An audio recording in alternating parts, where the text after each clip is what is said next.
안녕하세요. 네, 또 이렇게 만났네요, 우리가. 네. 네. 건강이 참 중요하잖아요. 그러면 이제 자신들이 건강을 위해서 뭘 하고 있는지 소개 좀 해주세요. 저 같은 경우는 일주일에 2번 정도 조깅을 하고요.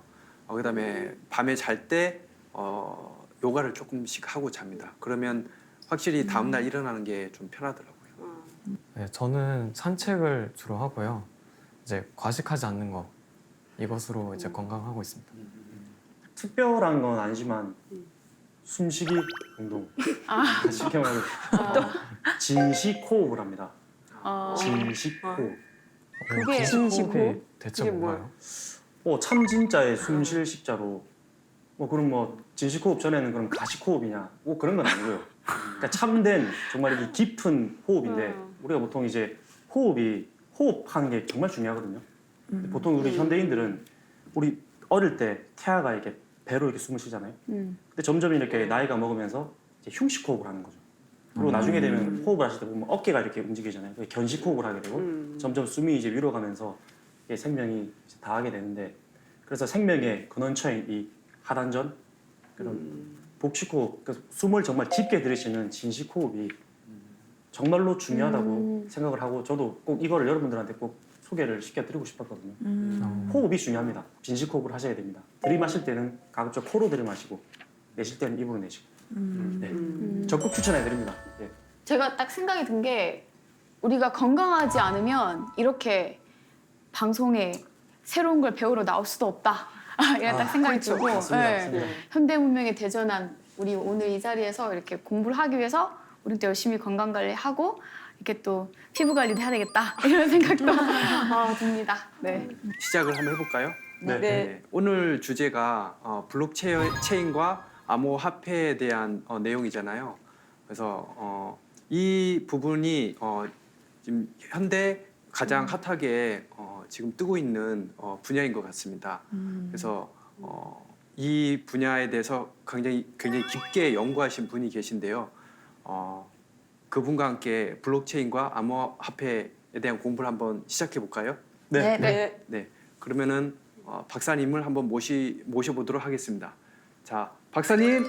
나와주세요.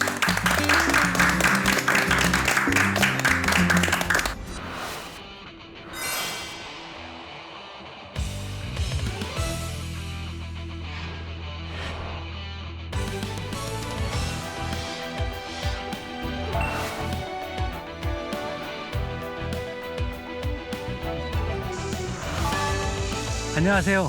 임명환입니다.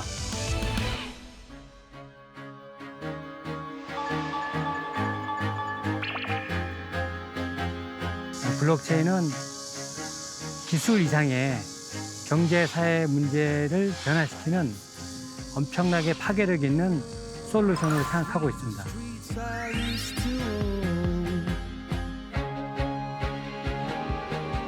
블록체인은 만능이 아닙니다. 블록체인은 컴퓨터 소프트웨어, 알고리즘으로 국한되는 게 아니라 생성 과정에 또는 블록의 거래 유통 과정에 관리 과정에 각종 ICT 기술이 활용되고 또 기존 네트워크라든가 실물 경제에서 활용되기 위해서는 많은 기술들과 산업들이 함께 융합되어야 한다고 생각합니다.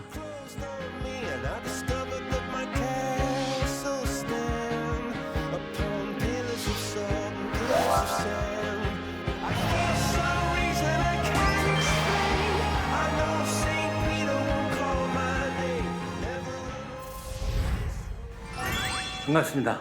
오늘 이렇게 초청해 주셔서 감사드리고요. 블록체인과 암호화폐 주제를 여러분과 함께 공유토록 하겠습니다. 네. 박사님, 이번에 주제가 초신뢰 사회를 여는 블록체인과 암호화폐이잖아요. 네. 그런데 블록체인이 나온 지 10년밖에 안 된 걸로 알고 있는데, 그래서 그런지 블록체인에 대한 얘기를 많이 들었는데, 네. 정작 제대로 이렇게 알고 있는 건 없는 것 같거든요. 그래서 그 부분에 대해서 좀 제대로 공부를 좀 해보고 싶습니다. 네, 잘 알겠습니다. 혹시 여러분들은 이 블록체인 열풍이 가라앉지 않은 이유가 무엇이라고 생각하는지요? 또 혹시 여러분들은 비트코인과 암호화폐 뭐 긍정적인 면, 부정적인 측면도 많지만 어떻게 생각하시는지, 그리고 블록체인에 과연 이념과 철학이 있는지 이런 것도 혹시 생각해 보셨나요?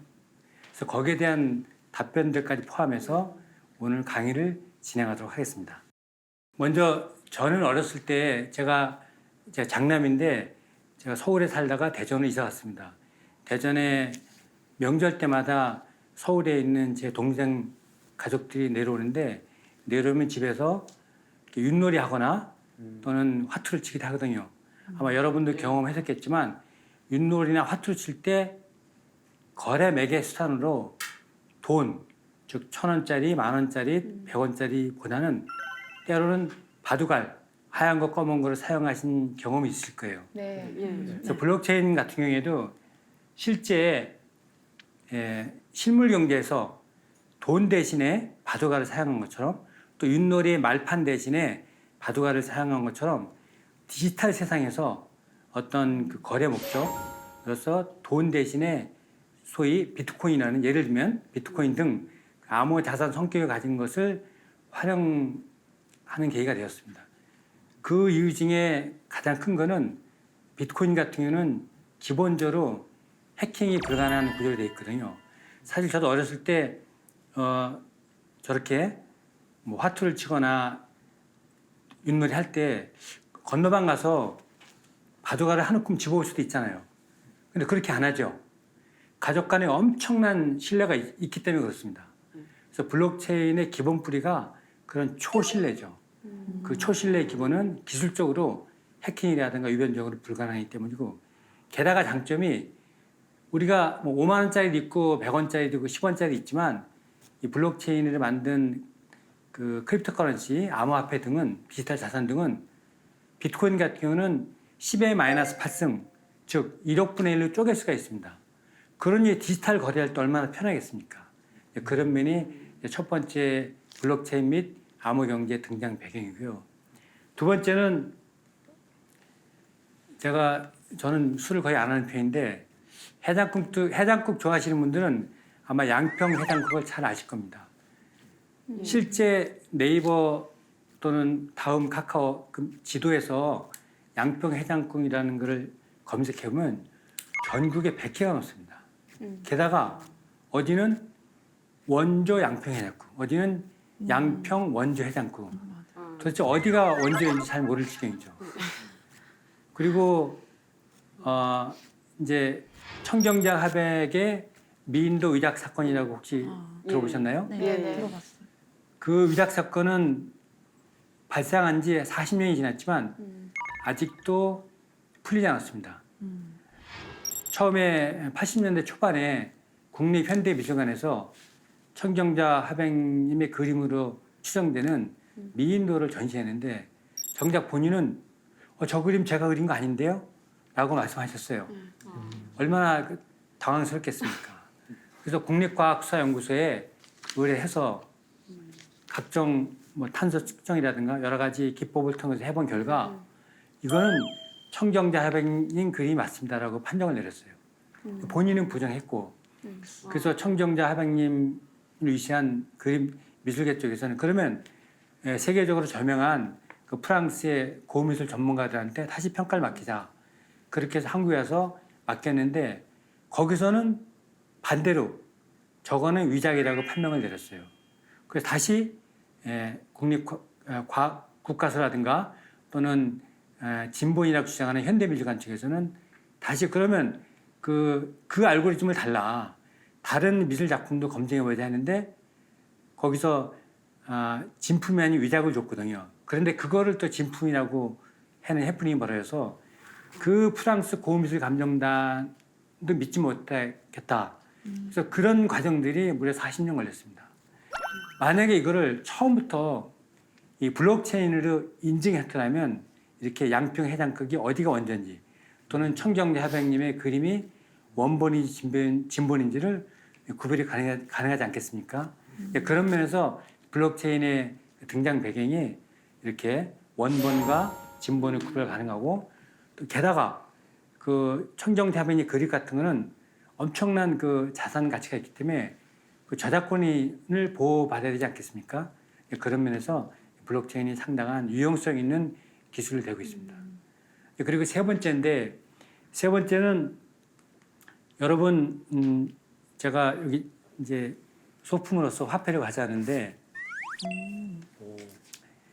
이 화폐가 제가 터키에 출장 갔다가 택시비 받은 잔돈입니다. 그리고 이것은 짐바브웨 화폐인데, 뭐 동그라미 수도 없이 많죠. 네. 네. 이런 일이 왜 벌어졌을까요? 한마디로 국가가 또는 화폐 발행 주체가 통화 정책에 올바른 통화 정책을 하지 않고 무자백의 화폐를 찍어놨기 때문에 여기 베네수엘라의 그림 사례인데요. 여기 화폐 가지고 종이보다 못한 화폐 가지고 이렇게 장식을 만들지 않았습니까? 그래서 화폐를 함부로 찍어내면은 저렇게 종이보다 못한 값어치가 떨어지고 지금 보여드린 것처럼 그런 일이 생기죠. 근데 이런 일들이 과연 후진국이라든가 저는 못 사는 나라에서 발생하는 걸까요? 어떤 학자들은 선진국, 미국에서도 그런 일이 벌어졌다고 주장을 하고 있습니다. 뒤에 또 말씀드리겠지만 2008년도 금융위기 당시에 실제 미국에서 양적 완화라는 이름으로 US 달러를 많이 찍어냈는데 그 많이 찍어냈을 불구하고 이런 짐바브웨나 베네수엘라의 화폐 같이 폭락 일이 벌어지지 않고 그 화폐들을 US 달러들을 전 세계 많은 국가들이 기축통화이기 때문에 그 속된 말로 빨아들여서 미국의 화폐가 그 평가절하되지 않은 그런 현상이라고 보는 시각도 있습니다. 그래서 이런 문제점들을 근본적으로 해결하자. 그러니까 어느 특정 국가가 화폐를 발행하는 게 아니라 또 화폐를 발행하고 함부로 찍어내는 게 아니라 국민들이 또는 전 세계에 참여한 그 화폐 발행으로부터 영향받는 모든 사람들이 합의해서 만드는 화폐를 만들자. 그런 취지에서 블록체인 기반의 암호화폐가 등장한 것으로 주장하기도 합니다. 그런 측면에서 제가 다시 한번 블록체인 및 암호화폐 등장 배경을 얘기하자면 첫 번째가 신뢰 매개체, 두 번째가 원본 증명, 세 번째가 화폐에 관련된 보상 체계 이런 것들이 블록체인 및 암호 통화의 등장 배경이라고 이해하시면 되겠습니다.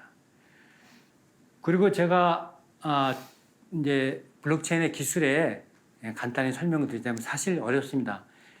저는 블록체인을 2015년 전후로 처음 들여다봤거든요. 사실 그 전에도 비트코인의 존재는 알았습니다만 본격적인 연구는 2015년 전후부터 했었는데 그 당시에 한 1, 2년 동안 저도 많이 헤맸습니다.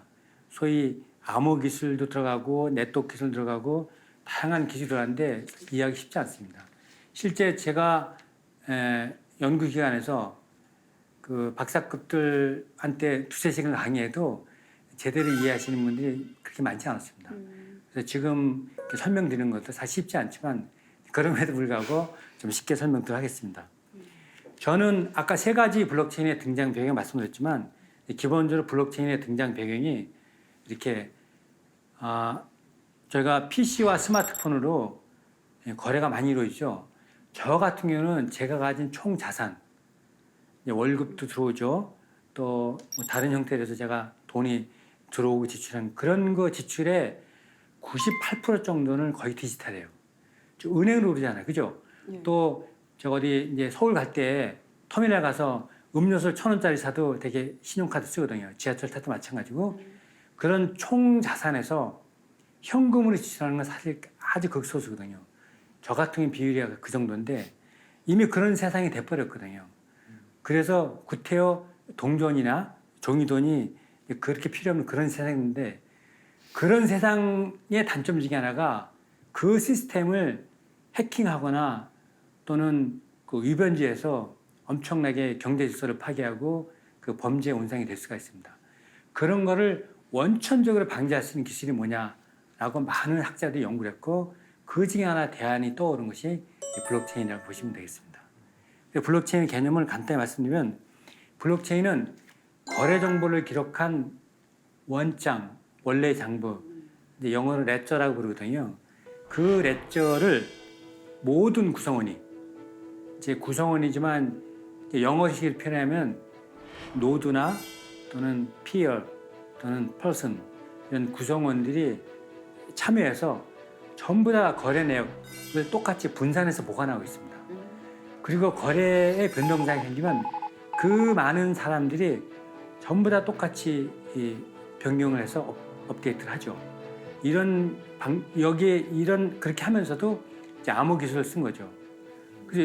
그래서 지금 이렇게 설명한 거로만 봐서도 여러분들 보시기에도 많은 사람이 참여하기 때문에 또 거래 내역을 다 알 수 있기 때문에 일단 투명성이 보장되는 걸 알 수 있죠. 그 투명성이란 거래 내용을 누군지는 모르지만 그거가 움직이는 걸 다 파악할 수가 있거든요. 게다가 암호 기술을 썼기 때문에 보안성이 뛰어나고. 그래서 블록체인의 특징은 세 가지: 보안성, 익명성, 투명성이라고 보겠습니다. 많은 사람들이 양자 컴퓨터는 어떻게 하냐 그런 일들 많이 하죠. 네. 저도 거기에 대해서 상당히 고민을 많이 했습니다. 아시겠지만 양자 컴퓨터가 나온다면 블록체인뿐만 아니라 모든 것이 무력화됩니다. 그래서 양자 컴퓨터가 어떻게 나올 것이냐가 문제인데 사실 쉬운 얘기는 아닙니다.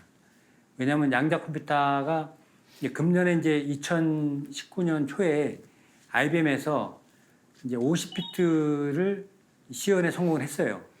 그게 마이너스 273도라는 절대 온도에서 작동하는데 그 50큐빗이라는 성능을 이제 좀 일반인한테 쉽게 얘기하자면은 슈퍼컴퓨터로 10억 년이 걸리는 소인수 분해를 이 50큐빗이 되는 양자 컴퓨터를 쓰면은 100초 만에 풀 수가 있습니다.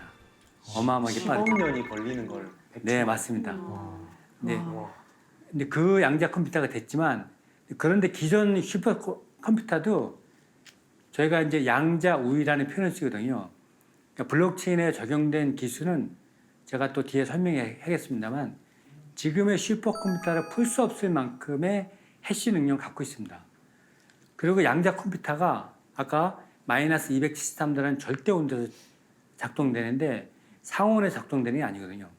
그래서 거기에 작동되는 그 각종 칩이라든가 디바이스를 만들려면 짧으면 5년, 어떤 사람은 20년 걸린다는 얘기도 있습니다.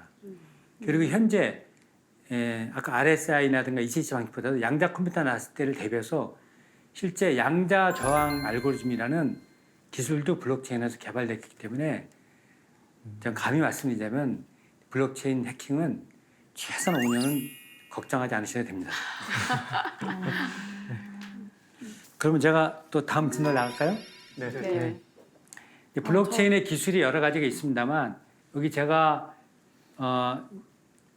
설명드리고 싶은 거는 이제 블록체인에서 비트코인을 얘기하지 않을 수 없는 이유 중에 하나가 비트코인은 아시다시피 2008년 10월에 사토시 나카모토가 논문을 쓰고 2009년 1월 3일에 처음 나왔지만 이 비트코인이 차지하는 마켓쉐어가 무려 65%입니다. 그리고 비트코인에 적용된 기술 방식인 작업증명 POW라는 프로프 방식을 쓴 기술들이 약 한 80% 이상이 됩니다. 그런 면에서 제가 부득 그 비트코인을 설명하지 않을 수가 없습니다. 우리가 슈퍼컴퓨터의 단위를 말씀드릴 때 워낙 이제 연산 능력이 많으니까 페타플롭스라는 표현을 쓰거든요.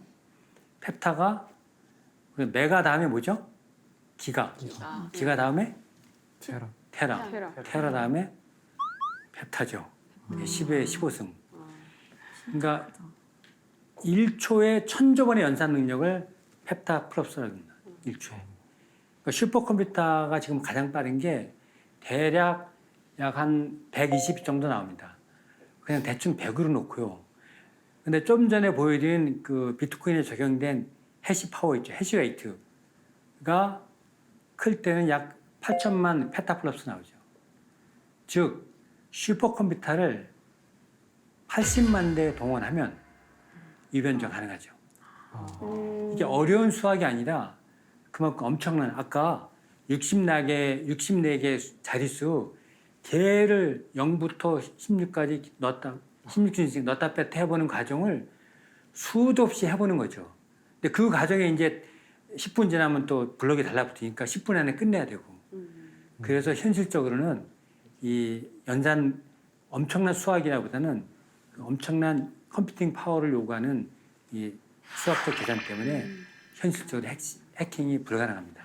저 그러면 질문이 있는데 박사님, 암호화가 그렇게 체계적으로 되어 있고 정교해서 이게 해킹이 불가능하다고 하셨잖아요. 네. 그러면은 사용하는 그 블록체인 이 기술이 이렇게 생활에 접목이 됐을 때 그걸 사용하려면, 그러니까 블록체인 정보를 불러오려면 저희가 사용하는 PC나 스마트폰도 굉장히 기술이 발달되어야 그 블록체인에 있는 정보를 끌어올 수 있는 게 아닌지 궁금하거든요. 네, 좋은 질문입니다. 지금은 사실 많이 사용가 안 되는데요. 여러분들 이제 그 스마트폰을 보시면은 스마트폰에 자체 이제 OS가 있지 않습니까? 네. 뭐 이제 예를 들면 특정 뭐 예를 들면 아이폰이라면 이제 iOS가 있고 거기 이제 플랫폼에 이제 아이튠즈라는 게 있죠. 네. 그다음에 각종 조목조목 앱이 있죠. 네. 마찬가지 블록체인에서도 그 플랫폼이라는 게 있고 거기에 맞는 탭들, 그러니까 분산 앱이라 해서 D 앱이라고 부릅니다. 그 탭. 그러니까 일반 그 스마트폰에서는 앱이라고 부르고 블록체인에서는 탭이라고 부르는데 그런 탭들이 많이 개발은 안 됐습니다. 지금 한 2,000개 정도 되는데요. 그런 기술이 좀 고도화되면 지금 질문하신 것처럼 현재 블록체인 제가 쓰고 있는 거 어떤 거래를 하거나 어떤 블록체인이 인증받은 문서나 그림 사진들을 이렇게 불러들이는데 쉽게 쓸 수 있는 날이 올 겁니다. 지금도 부분전은 가능합니다. 그렇지만 이 기술이 나온 지 이제 비트코인 기준은 10년 됐지만 이런 어떤 면에서는 이 세상을 바꾸는 기술이라고 보거든요. 그런 기술은 초기에서 정착하는데 보통 한 20년 정도 보기 때문에 아직은 조금 그렇습니다. 교수님, 그러면은 블록체인 기술을 기반으로 해서 지금 우리가 잘 알고 있는, 그나마 알고 있는 비트코인 암호화폐가 이렇게 나왔다고 하셨잖아요. 네. 그럼 도대체 이거 누가 이걸 만들어낸 겁니까? 지금 아까도 제가 사토시 나카모토 비트코인 얘기했는데 사실 그 비트코인 만든 그 사토시 나카모토 그분은 지금까지도 누군지 모릅니다. 왜냐하면 내가 사토시 나카모토라고 본인 스스로 얘기한 적도 없고 이제 사토시 나카모토라고 추정되는 사람들이 그동안 뭐 장난삼아 나타난 사람도 있지만 그 나타났음에도 불구하고 내가 사토시 나카모토라고 완벽하게 증명한 사람이 없습니다. 이제 후보 중에 이제 몇 사람을 들자면은 같은 이제 일본 이름을 가진 일본 사람이죠. 모치즈키 시니치라는 아주 수학자거든요. 그다음에 그 닉 제버라는 이 블록체인에서 스마트 컨트랙션이라는 스마트 개혁을 창안한 아주 유명한 학자예요. 그다음에 크레이그 스티밀이라는 그 비트코인 사토시 비전이라는 창안한 사람, 그리고 또 데이비 차움 뒤에 또 설명드렸지만 비트코인보다 훨씬 이전에 그 디지캐시라는 걸 창안하신 세계적인 그 암호학자죠. 이런 분들이 후보라고 나왔고 아직은 이제 알려지지 않았습니다. 그런데 제가 드리고 싶은 말씀은 사토시 나카모토가 누구냐도 중요하지만 사실 사토시 나카모토가 만들어낸 논문이나 그 비트코인은 이미 30년 전, 40년 전, 50년 전 이 선행 연구가 기록된 많은 학자들의 기술들이 거기에 반영됐습니다. 그런 것들을 설명을 통해서 말씀드리도록 하겠습니다. 먼저 이제 비트코인의 이제 탄생 배경, 아까 이제 블록체인에 연관되기 때문에 비트코인을 말씀드리도록 하겠습니다. 비트코인이 말씀드린 것처럼 2009년 1월 3일 날 첫 번째 그 제네시스 블록이 탄생됐거든요. 근데 블록에다 스크립트 방식으로 그 메모를 넣어둔 거예요. 메모 내용을 보면 이제 화면에 있는 것처럼 이렇게 16진수를 써서 더 타임즈라는 그 세계적인 그 신문이죠. 가장 오래됐고 권위 있고 뉴욕 타임즈의 타임즈라는 신문 이름이 많은 것처럼 저게 오리지널입니다. 여기에 그 1월 3일 날 머리 기사를 그대로 갖다 썼어요. 여기에 내용의 핵심은 아까 첫 번째 제가 말씀드린 블록체인의 탄생 배경 중에 국가가 함부로 화폐를 찍어내면은 문제가 있을 수도 있다. 뭐 화폐 가치 폭락이라든가 그런 걸 설명드렸잖아요. 당시 2008년 당시에 금융위기가 엄청나게 있었고 그 금융위기 때 미국마저도 US 달러를 찍어내고 각국의 재무장관들이 그런 식의 통화 정책을 했고 그것을 비판한 겁니다. 비트코인 첫 번째 비트코인 나오면서 실제 그 사실을 첫 번째 제네시스 블록에 그 내용을 썼고요. 그래서 저는 감히 이 비트코인 내지는 블록체인의 그 등장 배경증을 감히 말씀드리면 이런 투명하고 공정하고 안전한 그런 사회를 지향하는 철학이 있다고 보고 있습니다. 박사님 질문이 또 하나 더 있는데요. 네. 네, 2009년에 이 블록체인이 처음으로 이제 등장했다고 말씀을 하셨잖아요. 네. 그러면서 이제 각국에서 통화를 이렇게 무분별하게 발행을 하니까 그에 대해서 이제 대체하기 위해서 블록체인이 나오게 되었다. 이렇게 비트코인, 블록체인 나오게 됐다고 말씀하셨는데 이게 좀 더 자세한 그것만이 다가 아니라고 느껴지거든요. 그래서 좀 더 그 자세한 배경을 탄생 배경을 알고 싶습니다. 네, 좋은 질문입니다. 저도 사실 블록체인 하고 나서 제가 2015년부터 2018년까지는 그런 생각 없이 지내다가 제가 비트코인만 안 만들어보고 할 거 다 해봤거든요. 그래서 그때 제가 한 6개월간 도대체 블록체인은 왜 나왔고 어디서 왔고 선행 기술이 뭔지를 집중적으로 공부를 해봤습니다. 그래서 제가 느낀 것을 또 그때 배운 것을 지금 선생님 질문에 맞춰서 설명드리도록 하겠습니다. 먼저 역사적으로 가면요, 감히 블록체인 역사는 아니지만 이제 세계 역사 과정 중에 우리가 학교 다닐 때 저희는 이제 법을 배울 때 그 눈에는 눈, 이에는 이라는 그 함무라비 법전을 배웠죠. 근데 그보다 훨씬 한 300년 전 앞서서 우르나무 법전이라는 게 있었습니다. 근데 그런 그 인류 사회를 구성하는 그 법이 필요한 게 어떤 그 선의의 긍정적인 사람한테 보상을 주는 게 아니라 어떤 부정이나 잘못이나 남을 해쳤을 때 대한 그 처벌 규정이 많았었거든요. 근데 블록체인은 반대입니다. 그런 처벌 규정이 아닌 어떤 긍정적이고 선의 행동했을 때 보상을 주는 게 출발합니다. 그 여러 가지가 있지만 제가 중간 생략하고 첫 번째 예를 들자면 기원전 그 500년 정도에 이제 그 공자님 말씀 중에 군자 유어이하고 소인 유어이라 우리 안중근 의사께서도 견의사회하고 견의수명이라고는 그런 말씀을 주신 적이 있어요. 제가 서울에서 학교 다닐 때 저 남산에 있는 안중근 의사 기념관에 그때 본 내용들을 지금도 기억하고 있습니다. 그러니까 똑같은 맥락인데요. 다시 말씀드리면 그 이론과 의론에 관한 얘기거든요. 공자님 말씀은 군자는 그런 의로운 일, 정의로운 일에 있고 소인배들은 이런 짜잔한 그 사익을 추구하는 데 있다 했고 또 우리 안중근 의사님도 마찬가지로 견의사의 이 이론을 보면은 의를 생각하고 나눔을 생각하고 위태로움을 보면 견위 목숨을 주라는 엄청난 뜻이거든요. 그분 실제 그렇게 행동에 옮기셔서 그 돌아가신 우리 민족의 영웅이죠. 근데 그런 사상들이 블록체인도 반영을 됐다고 봅니다. 그게 이제 그런 그 포함해서 플라톤이라든가 아리스토텔레스 각종 철학자들이 거쳐서 결정적인 게 존 로크 사상입니다. 존 로크 여러분 아시겠지만 그 계몽주의 철학자이지만 더 중요한 거는 그 자유주의자거든요. 그분이 주장했던 것 중에 가장 강력한 메시지가 천부적 자연권이죠. 즉 세 가지는 자유, 생명, 재산. 이거는 태어날 때부터 가져온 거기 때문에 어느 누구도 죽을 때까지 강제할 수 없다. 단 사회적이나 국가적으로 합의에 있으면 일정 부분 제한할 수 있다. 그게 대표적인 게 이제 신호등 같은 거죠.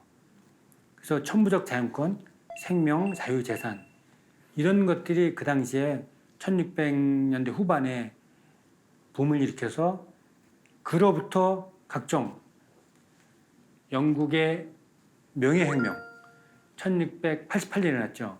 그 다음에 미국의 독립혁명, 시민혁명, 노예해방 등등 엄청난 일이 벌어졌죠.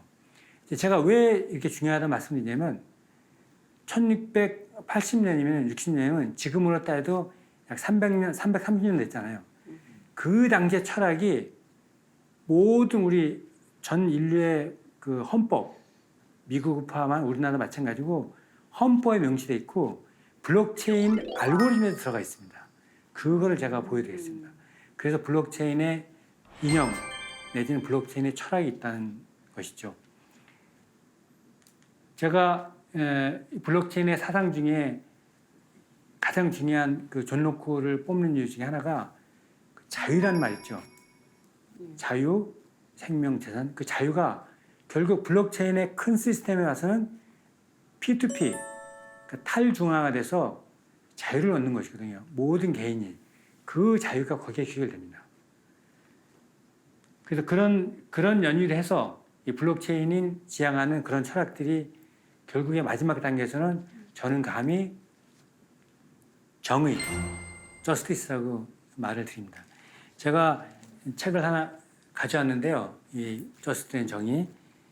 왜 정의라는 표현을 쓰냐면 아까 존 로크 사상을 포함한 모든 것들이 근대에 와서는 정의라는 데 녹아들어 있고 그 블록체인은 추구하는 것이 이 정의라고 봅니다.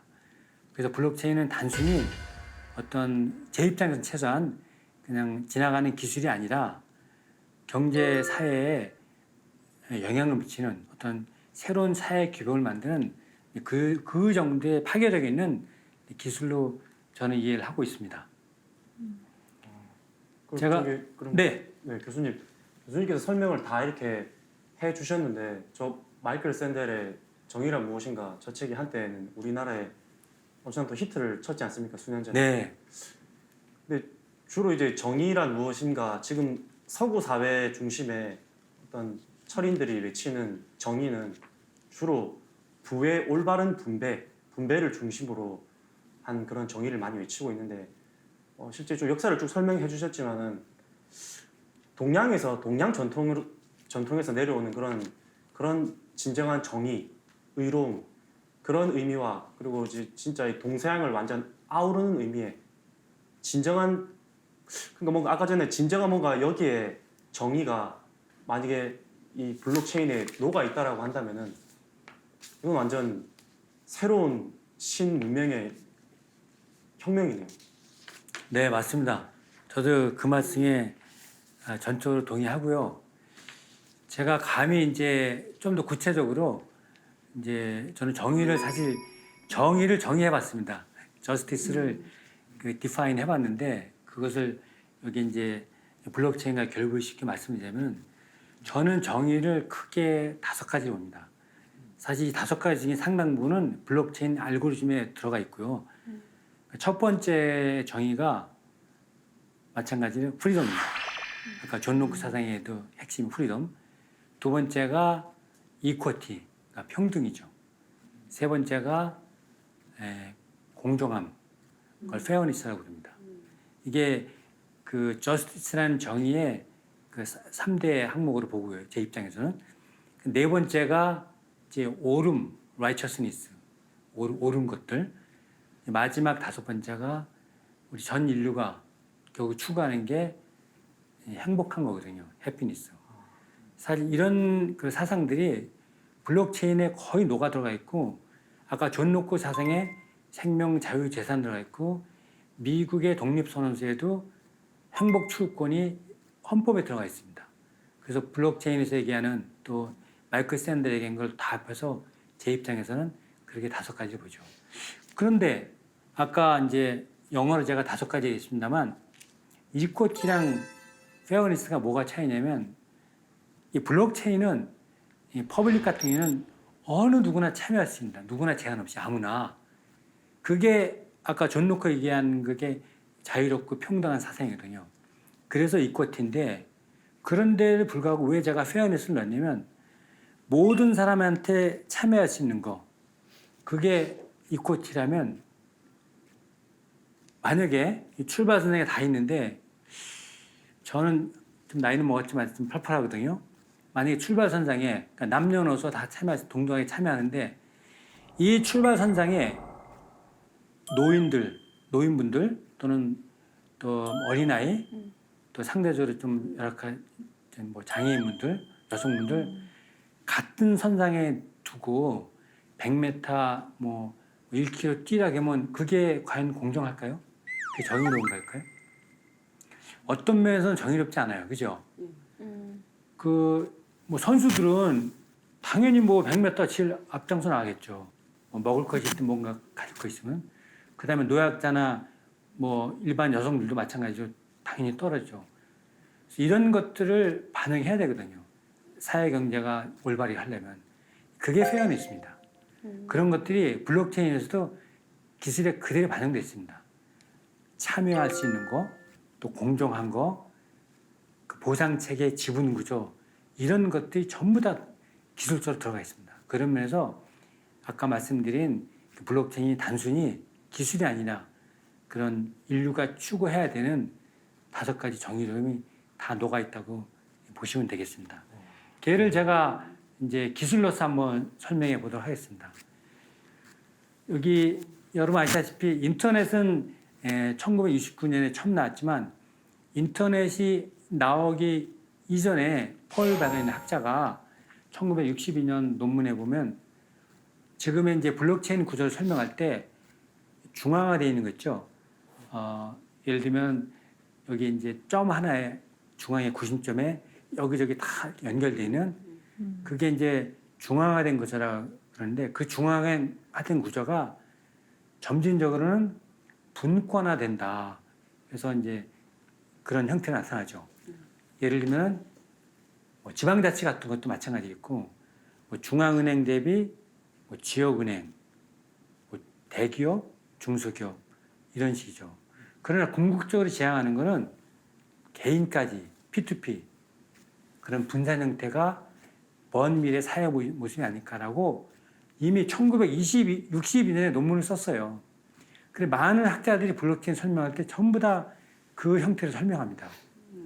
즉, 첫 번째 그 탈중앙 구조가 점진적으로 분권화, 분산화된다라고 보고 있고 실제 블록체인은 분권화, 분산화 시스템으로 이미 구현을 했습니다. 특히 마지막 단계 분산화는 여러분들 1인 기업 얘기 들어보셨죠? 네. 또 혼밥도 있고 이미 그 시대가 왔습니다. 뭐 1인 가구도 마찬가지고 그러니까 과거에는 뭐 대가족이었었고 뭐 분가에 사는데 지금 그 시대가 왔죠. 그런데 이 세계가 어떤 하나만 살아남는 게 아니라 어느 기간 정도까지는 아마 효율성 때문에 병전하지 않을까 이제 그렇게 보고 있습니다. 그건 기술적으로 이제 한 번 더 설명드리자면 비트코인이 2009년 1월에 나왔지만 논문은 2008년 10월이죠. 그 논문에 그 비트코인에 적용된 여러 가지 기술이 있습니다. 예를 들면은 이 블록체인에서 그 블록은 크게 이제 헤더랑 바디 부분이 있거든요. 근데 바디 부분에는 거래 데이터를 많이 이제 되게 거래 데이터를 얹어놓는 공간이에요. 비트코인 같은 경우는 통상 가짜 2,400개 정도가 들어갑니다. 그 2,400개를 디지털이니까 데이터베이스 형태로 만들어야죠. 그 데이터베이스를 만들어야지 추적도 가능하고 뭐 보내고 받을 때 편리하게 만들 수 있죠. 그거를 저도 블록체인 처음 할 때는 그 구조를 머클 트리 또는 머클 해시라고 그러거든요. 저도 무심결에 그렇게 불렀어요. 근데 몇 년 하고 나서 머클이 뭐지? 머클이 사람 이름인가? 뭐 음료수인가? 뭐 그런 생각 해봤는데 그 머클이 사실은 사람 이름이었어요. 랄프 머클이라는 학자가 비트코인 블록체인 탄생 훨씬 이전에 1979년에 이 미국의 특허를 받아놓은 머클트리라는 기술을 갖다 쓴 것이 블록체인이고 그것뿐만 아닙니다. 이게 작업 증명 뭐 등등 많은 그 기술들이 이제 블록체인에 또는 비트코인에 적용된 기술이고요. 여러분들 인공지능이 중요한 건 알지만 블록체인하고 비교했을 때 제가 의미를 부여하겠습니다. 예를 들어서 인공지능 기반의 자율자동차 또는 인공지능 기반의 시스템이 있다고 쳐봐요. 근데 그 시스템을 사용자랑 이용자 입장에서 많이 다를 수가 있죠. 이제 그거를 사회학적으로는 이제 개인주의냐 공리주의자를 따지고 있습니다. 극단적인 예를 들어서 지금 어떤 그 교차로에 인공지능 기반의 자율자동차가 있으면은 그걸 누가 해킹하면은 어떤 특정 지역으로 전부 다 돌진할 수가 있죠. 그리고 인공지능 기반의 자율자동차에 내가 탑승자고 보행자가 불쑥 나타났을 때 그 차를 만든 회사는 알고리즘 어떻게 만들까요? 기본적으로 개인주의 입각해서 자동차를 팔기 위해서 탑승자 의지를 만듭니다. 그래서 전 인류가 또는 그런 거를 공정하게 할 수 있는 그 시스템이 필요한데, 즉 아무도 그런 인공지능 알고리즘 바꿀 수 없게.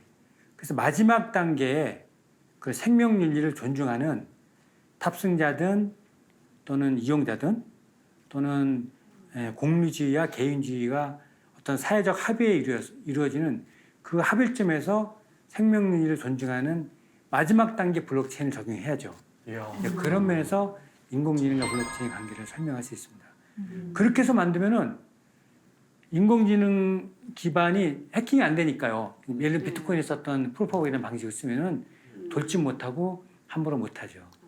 여러분 소피아 로봇이라고 한국에도 방문했던 네. 기억하시죠? 네. 알아요. 그 소피아 로봇이 사실은 인류가 기계한테 첫 번째로 사람에 해당하는 격, 뭐 인격이라고 하긴 좀 뭐하지만 사람에 해당하는 격을 블록체인에 증여를 했습니다. 처음에 소피아 로봇이 왔을 때 많은 사람들이 아까 이 데몬처럼 걱정을 많이 했어요. 이런 기계가 시스템이 인류를 파괴하면 어떨까? 인공지능 소피아 로봇이 사람을 해치면 어떨까? 그런데 마찬가지로 이 소피아 로봇도 마지막 단계 블록체인으로 절대 사람을 해치 못하게 이 알고리즘을 블록체인 인정을 딱 박아놨어요. 그래서 언론에 보도될 때는 소피아 로봇이 세계 최초로 인간 시민증을 받았다라고 표현하는 사람도 있습니다. 여러분 어떠세요? 블록체인이 얼마나 중요한지 아시겠죠? 그런 면에서 블록체인이 단순한 기술이 아니라 이런 그 이념 내지는 철학적 이런 배경을 가지고 탄생을 했고 궁극적으로 지향하는 것이 이게 사회, 개인을 존중하고 그런 모든 것이 총체적으로 반영돼서 사회 문제까지도 해결해주는 가짜나 유변조나 또는 공평하지 못한 그 분배 문제 이런까지도 근본적으로 해주는 그런 기술로 저는 이해를 하고 있습니다. 박사님 저 질문이 네. 있는데요. 그러면 비트코인 기술에 대해서 비판하는 사람은 없나요? 만약에 비판하는 사람이 있다면 어떤 면을 가지고 비판을 하나요? 네, 참 저로서 이제 감히 이제 블록체인 전도사라는 이제 표현도 드는데 사실 비판하는 사람도 많이 들었습니다. 근데 비판하시는 분들의 대부분이 블록체인의 철학과 이념과 관련이 있습니다. 그러니까 블록체인은 기본적으로 탈중앙화를 지향하잖아요. 그런 비판하신 분들 대부분이 중앙화에 있거나 기득권을 가진 사람들이에요. 많은 학자들이 있습니다만 뉴욕 대학의 이제 그 뭐 교수님들을 포함해서 일부 학자들은 제가 뭐 특정인을 지목하기는 좀 그렇습니다만 그분들이 지적하는 것 중에 공통된 것들이 되게 이제 비트코인을 바라보고 얘기를 합니다. 비트코인이 탄생된 지 그렇게 오래됐음에도 불구하고 가격 등락폭이 되게 많거든요. 그다음에 비트코인 등 이 디지털 자산을 이용해서 뭐 암거래 거래 수단을 쓴다거나 또는 재산 은닉하거나 또는 그 편취하는 거 또는 세금 포탈하는 이런 방식에 쓰여지고 또 일부는 블록체인 기술 중에 그 추적이 다소 어려운 상당히 어려운 기술을 쓴 것들이 있어요. 뭐 링 시그니처라는 기술을 쓰면은 이렇게 거래 내역을 이렇게 흐트러놔 가지고 아까 비트코인 같은 경우는 어느 누구나 투명성 있게 볼 수가 있잖아요. 근데 그거를 좀 더 보안을 강화해서 그런 기술을 쓴 암호 자산을 쓰면은 사실 추적도 쉽지 않습니다. 근데 그런 면은 그런 부정적인 면들을 보고 이제 비판하는 측면이 많이 있습니다만 저도 일면 인정합니다. 그러나 그런 것들은 이제 기존의 이제 법제도 또는 기술적으로 해결해야 할 숙제라고 보고 있습니다. 그럼 제가 지금 말씀드린 거를 이제 한 번 더 총체적으로 정리를 한번 하겠습니다. 그러니까 블록체인은 말씀드린 것처럼 존 로크 사상이 중심이 돼서 앞부분에 이렇게 선한 행동을 하거나 어떤 인류가 함께 살아가는 그런 목표를 가지고 천부적 자연권이라는 커다란 그 키워드를 가지고 그런 철학들이 그 궁극적으로는 저스티스라는 정의에 귀착돼서 이 기술로서 반영된 것이죠. 그거를 다시 한번 말씀드리면 키워드로서 자유, 민주주의, 분권, 정의, 또 사유재산 보장 이런 것들이 대표적인 키워드이죠. 그런 것들이 반영해서 디지털 시대에 즉 네트워크 또는 암호 기술에 반영이 됐습니다. 이 반영될 때는 우회가 자유라면 이제는 자율이죠. 자유랑 자율의 차이는 자유는 주로 사람한테 해당하는 것이고 자율은 기계랑 함께 갑니다. 기계랑 사물까지. 그래서 아까 우회의 자유는 프리덤이고 밑에 자유는 오토노미가 되는 것이죠.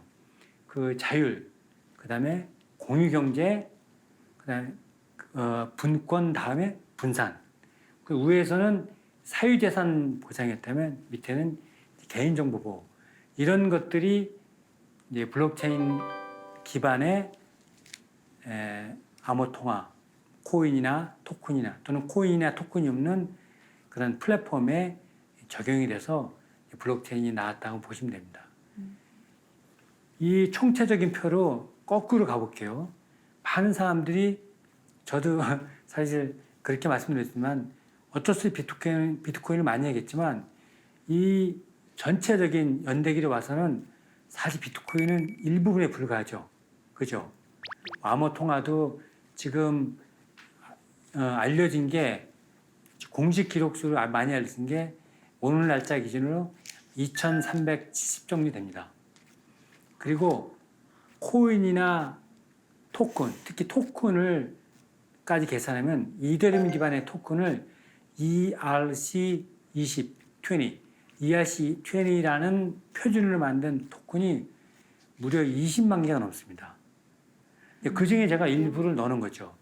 다시 말씀드려서 그럼에도 불구하고 비트코인은 그 마켓 사이즈가 65%이기 때문에 그리고 첫 번째 상용한 사례라 중요했지만 아시다시피 그거 외에도 무지 많고 코인이나 토큰이 없는 것도 많다는 것이고 그리고 거기에 적용된 기술이 선행 기술이 이렇게 작업 증명이라는 풀프워크 또 지분 증명이라는 POS 머클트리 등등 엄청난 선행 기술이 이미 비트코인이 탄생되기 10년, 20년, 수십 년 전부터 나왔고 거기에 담는 기본 철학들은 지금으로부터 300년, 400년 전에 했던 철학들을 반영하는 것이라고 볼 수 있겠습니다.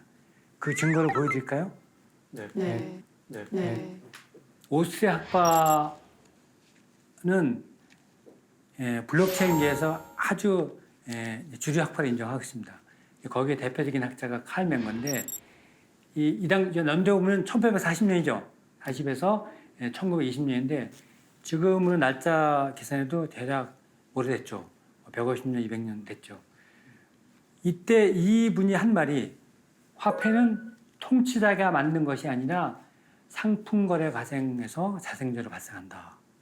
그리고 오스트리아 학파를 이어받은 사람들이 많은데 그중에 대표적인 인물이 프리드리 하이에크죠. 이분은 화폐라는 것은 중앙은행이 발행하는 화폐는 그런 불안 지폐는 마음대로 조작 가능하므로 그러므로 신뢰할 수 있는 민간이 화폐를 발행해야 된다. 이게 지금 언제 얘기냐면 200년 전, 100년 전 얘기입니다. 그럼 우리 현실로 돌아와 볼까요? 지금 유엔에 공식적으로 가입된 국가 수로 봐서 200개가 조금 넘습니다. 200개가 넘는 국가 중에 화폐를 만드는 주체, 그러니까 국가가 또는 중앙은행이라고 그러죠. 주체가 국가인 나라가 몇이나 될까요? 반대로 대부분이 국가일까요? 여기에 있는 것처럼 이미 150년, 200년의 학자의 주장한 대로 화폐를 만든 데는 200몇 개 국가 중에 대부분이 민간입니다. 미국의 FRB도 끝에 B가 보드거든요. 연방준비위원회. 우리나라의 중앙은행도 한국은행이죠. 한국은행이 정부가 아니라 go.kr이 아니라 ORG입니다. 대부분의 국가들은 국가 화폐를 만드는 데가 우리 이제 조폐공사도 있고 국가가 아닙니다. 민간이죠. 엄밀히 말하면. 이미 이런 합의는 이 학자처럼 이미 200년 전, 150년 전에 이미 그 검증받은 거고요. 제가 2008년에 2009년 1월에 비트코인이 나왔는데 이미 100년 전에 민간이 신뢰할 수 있는 화폐를 발행하라. 어떤 면에서는 비트코인이 이런 세계적인 학자들이 100년 전에 얘기한 게 100년 넘어서 나온 거라 볼 수 있죠. 그래서 감히 이 블록체인은 왜 만들어졌냐, 또 무엇을 추구하냐에 대한 답변을 드리자면 제가 간단히 써놓은 것처럼 선의의 자발적인 참여를 유도하는 인센티브 시스템이다. 그게 이제 블록체인 알고리즘을 거의 그 바탕을 하고 있습니다. 그 역으로 얘기하면은 어떤 범죄자나 나쁜 사람한테 처벌하는 게 아니라 또 비잔틴 알고리즘 같은 경우에는 그 일부 노드가 3분의 1 노드가 배반하거나 또는 장애가 있더라도 전체 시스템이 함께 전체 시스템은 작동돼야 합니다. 그런 의미에서 우리 사회가 그렇게 함께 가야 되는 사회, 그리고 공정한 사회, 또 가짜가 없고 원천적으로 좀 방지하고 또 공정한 배분이 되고 그 총체적인 정의가 요구되는 그런 것들이 담아서 그런 것들이 기술로 체화돼서 나타난 게 블록체인이고 블록체인 기술을 써서 비트코인 등 암호화폐가 나왔습니다. 그리고 제가 다음 시간에 말씀드릴 것이지만 비트코인이 다가 아닙니다. 블록체인 활용사례가 너무나 많습니다. 그런 측면에서 그 다음 시간에는 비트코인을 포함한 암호화폐를 포함한 그 다양한 사례들을 말씀드리도록 하겠습니다. 혹시 지금까지 중에서 여러분들이 궁금하시거나 혹시 질문할 거 있으면은 제가 답변 드리도록 하겠습니다. 박사님 한 가지 질문이 있는데요. 네. 그 지금 블록체인이 있기 전에 저희 이제 인간 생활에 큰 그 혁명을 갖고 온 게 인터넷이 있지 않습니까? 네. 인터넷. 그러면은 처음에 인터넷이 나왔을 때 이 모든 정보가 어디에 그러면 있는 거고 어디에 있다가 우리한테 오는 건가? 저는 그게 이제 궁금했었거든요. 근데 이제 가상 공간에 있는 거죠, 한마디로. 네. 그러면은 블록체인의 경우에는 그 많은 정보들이 어디에 저장되고 존재하는 건지 그게 궁금합니다. 네. 네, 좋은 질문입니다. 아주 정말 오늘 이렇게 일반인 궁금한 질문들을 쏙쏙 빼서 잘 해주셔서 감사합니다. 사실 블록체인은 이제 경우에 따라서는 크게 봐서 제가 기술적으로 너무 어려울까 봐 얘기 안 했지만 퍼블릭과 프라이빗, 하이브리드 방식 여러 가지가 있는데 어떤 것들은 그 데이터 값, 예를 들면 사진이나 그림이나 영상 그걸 디지털화 시킬 수 있죠. 네. 그 사진 영상을 아주 통째로 서버에 보관할 수도 있고요. 네. 그 사진과 그림과 영상을 디지털화시켜서 대표값만 걔를 해시화시켜서 그것만 블록체인에 저장할 수도 있습니다. 그런 면에서 블록체인은 반드시 인터넷이랑 공존해야 됩니다. 그래서 서버에 일부는 서버에 보관하고 그렇지만 그거를 이제 본인을 증명할 수 있는 거는 이제 프라이빗 키 같은 그런 암호 방식으로 이제 증명할 수 있기 때문에 뭐 어디에 있든 뭐 자기가 증명할 수 있고 자기만 권한 행사할 수 있기 때문에 어디에 있든 큰 문제는 없습니다. 네. 오늘 많이 어려우셨죠? 사실 재밌었습니다. 블록체인이 기술적으로 쉽지 않은데 이렇게 뭐 어려운 기술들을 의외로 아주 날카로운 질문까지 해주면서 이렇게 질문해 주니까 저도 이렇게 편하게 쉽게 좀 이 자리에 있는 것 같습니다. 다음 시간에는 제가 블록체인의 구체적인 활용 사례, 이 블록체인의 대표적인 사례가 암호화폐니까 그 암호화폐는 어떻게 나오고 또 현실 화폐와 비교해서 향후 어떤 구조로 가야 될지 그리고 블록체인이 장기적으로 우리 사회, 경제사회 시스템에 정착되기 위해서는 어떤 국가 차원에서 어떤 정책이 필요한지 이런 것들 위주로 해서 제가 설명드리도록 하겠습니다.